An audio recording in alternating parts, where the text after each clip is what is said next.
আপনারা শেখ সাদি রাহিমাহুল্লাহর নাম শুনে থাকবেন। বালাগাল উলা বিকামালিহি কাশাফাদ দুজা বিজামালিহি, এই কবিতা লিখে উনি বিখ্যাত হয়েছিলেন। উনি পার্সিয়ান পয়েট, ইরানি একজন কবি।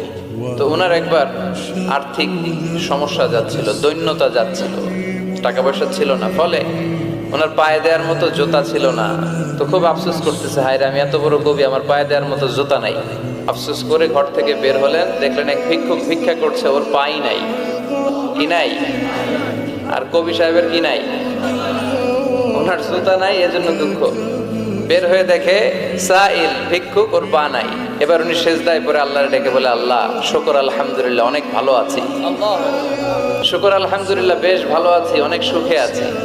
এজন্য সুখ হচ্ছে আলহামদুলিল্লাহর ভিতরে। সুখ আছে কিসের ভিতরে? যে কোনো পরিস্থিতিতে আমরা থাকি না কেন, বিপদে আপদে, সকালে বিকালে,